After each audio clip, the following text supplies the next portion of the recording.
बड़ी मछुआरा की कहानी। मिर्जापुर नाम के एक गांव में जगदीश नाम का एक मछुआरा रहता था। वो मछलियां पकड़ने में माहिर होने के बावजूद बहुत ही आलसी था। इसीलिए वो मछलियां पकड़ने के लिए तो जाता था, लेकिन वहां पहुंचने के बाद कोई ना कोई आरामदायक जगह देखकर सो जाता था। अरे रे, आज मैं मछली पकड़ने का पक्का इरादा करके आया था, लेकिन इस धूप को तो देखो कैसे चमक रहा है। अब इतने धूप में हम कर भी क्या सकते हैं? धूप कम होने के बाद पकड़ते हैं। ये कहते हुए एक पेड़ के नीचे जाकर सो जाता है। जगदीश की पति का नाम यशोदा है। बंद करो अपनी नौटंकी और चुपचाप जाकर मछलियाँ पकड़ो। घर में सारा राशन खत्म हो गया है। ऐसे आलस करोगी तो कैसे होगा? कुछ नहीं तो पेट तो भरना होगा ना।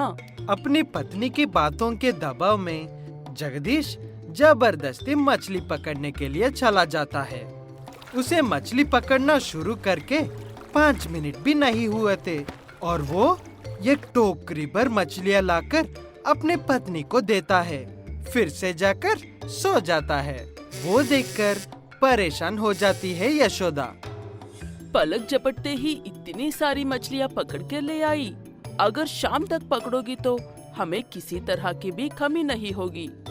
तुम्हें तुम्हारे मछली पकड़कर देती ना मैंने, अब जाकर बेच लो और मुझे सोने दो। नींद नींद कहकर कोई भी अपना व्यापार नहीं छोड़ते हैं। तुम्हें सुधारना मेरे बस की बात नहीं है।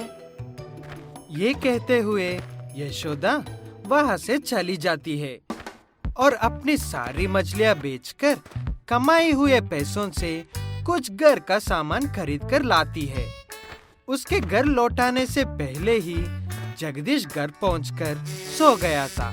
यशोदा घर में आकर सारा घर साफ करके खाना बनाकर जगदीश को नींद से जगाती है, लेकिन तब तक ही वो फुल पीकर सो गया था। ये फिर से पीकर आए हैं। कमाने का 4 पैसे है और ये गले तक पीकर आते हैं। पता नहीं कब सुधरेंगे। ये कहते हुए वो भी बिना कुछ खाए ही वहीं पर सो जाता है। अगले दिन सुबह हमेशा की तरह जगदीश, यशोदा देखना, आज मैं कैसे भी करके ढेर सारी मछलियाँ पकड़ूंगा और हमारी अच्छी खासी कमाई होगी। हाँ, मैं पैसे गिन नहीं पा रही हूँ। इतने सारे पैसे कमा रहे हैं ना। तुम्हें मेरी काबिलियत के बारे में पता नहीं है, इसीलिए मजाक बना रही हो। पहले जाकर काम करो जनाब। कल शाम को गले तक पीकर आए थे। वो शराब की दुकान वाला पैसे वसूल करने के लिए आया था सुबह। जिंदगी भर ऐसे ही रहोगी क्या? उन बातों पर जरा सा भी ध्यान दिए बिना वहाँ से चला जाता है जगदीश। वहाँ से जाने के बाद भी मछलियाँ पकड़ने के बजाय जाकर उसी पेड़ के नीचे आराम से सो जाता है। इतने में वहाँ पर यशोदा आती है, लेकिन वहाँ पर सारे मछुआरे मछलियाँ पकड़ने के बजाय एक जगह इकट्ठा होकर किसी विषय के बारे में चर्चा कर रहे थे। क्या बात है भाभी जी? सब ऐसे जमा क्यों हुए हैं? क्या बताओ यशोदा, हम सब इसी पानी मछलियों पर अपना जीवन गुजारते हैं, लेकिन आज सुबह से पता नहीं अचानक से सारी मछलियाँ कहाँ चली गई हैं।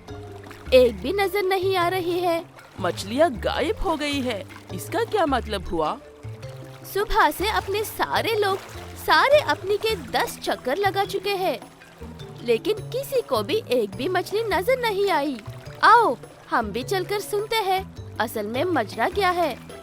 ये कहते हुए दोनों उस बेट के पास जाते हैं।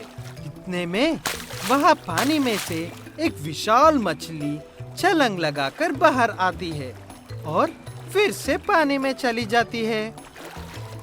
उसे देखकर वहाँ की भीड़ में से कुछ लोग हैरान होकर वहीं रह जाते हैं। तो कुछ लोग डरकर भागने लगते हैं। इतने में धीरे से अपनी नींद से जागता है जगदीश। क्या है भाई तुम्हारी परेशानी? मेरी इतनी प्यारी नींद को बर्बाद कर दिया तुम लोगों ने। ची ची ची ची, सुकून नहीं कहाँ पर भी। सुनिए जी, हमारे तालाब में एक दानव जैसे बड़ी मछली है। उसका आकार देखने के लिए हमारी 2 आंखें कम पड़ रही थी। कितनी बड़ी मछलियाँ है तो क्या हुआ?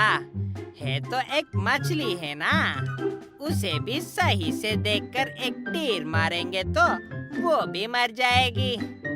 इतनी बात के लिए तुम लोगों ने मेरी नींद खराब की है।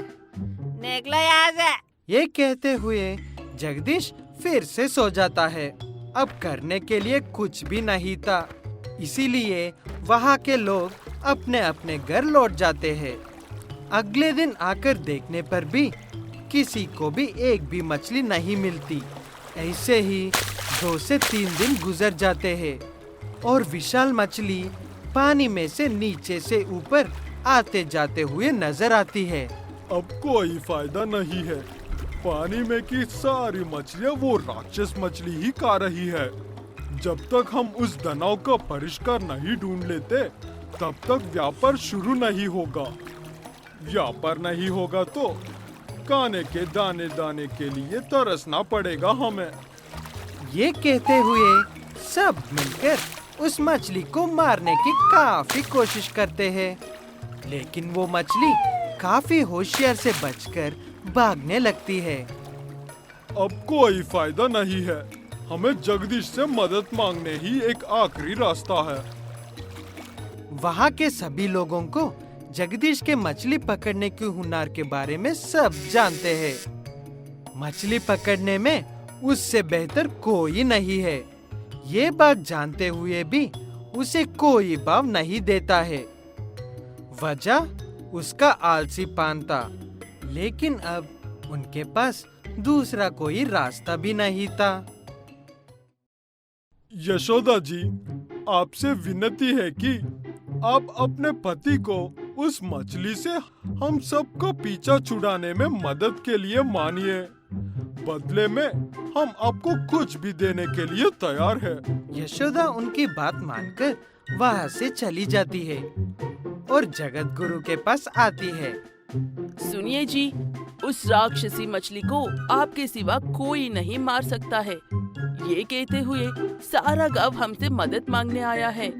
जल्दी से उठकर मछली का कुछ करो। मुझसे नहीं होगा यशोदा, जाने को कहो उन्हें यहाँ से, मुझे सोना है। ये बात सुनकर यशोदा का गुस्सा नहीं रुकता और सारा गांव अपना सब कुछ देने के लिए तैयार है।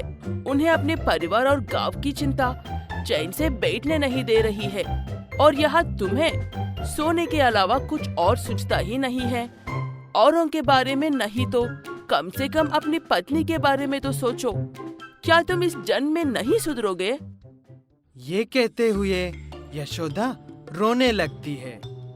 हमेशा चुपचाप अपना काम करने वाली पत्नी को ऐसे बात करते हुए देखकर जगदीश को दुखी होता है। ऐसे पहले ही गरज थी तो मैं कब का बदल गया होता ना यशोदा। खैर, अब तो मेरी कला। ये कहते हुए अपने पास रखी हुए तीर कमानों के साथ कुछ गांव वालों की मदद लेकर तालाब के पास जाता है। मछली पानी के बाहर कब निकालती है, ये बात जानकर जगदीश सबको क्या करना है अच्छे से समझ देता है और मछली के बाहर आने का इंतजार करता है। जैसे ही मैं अपनी पहली तीर छोड़ूंगा, उसी हिसाब से तुम सब भी एक साथ तीर छोड़ना। ये कहते हुए वो मछली पानी से बाहर निकलने से कुछ देर पहले ही उसके आने का एहसास करके तीर चलाता है जगदीश। उसकी तीर को देखकर बाकी सब अपने तीर चलाने का समय तक वो मछली बाहर निकलकर आती है। तभी उतनी सारी तीरें के साथ लगाने के वजह से वो मछली वहाँ पर ही मर जाती है। उसके बाद उस बड़ी सी मछली को बाहर खींच निकालकर सब समान हिस्से बांट लेते हैं सारे मछुआरे। उसमें से सबसे बड़ा हिस्सा जगदीश को देते हैं। उसके बाद से जगदीश को व्यापार की अहमियत समझ में आता है और वो अपना आलसीपन छोड़कर अच्छे से व्यापार करने लगता है। वो देखकर उसकी पत्नी यशोदा काफी खुश हो जाती है।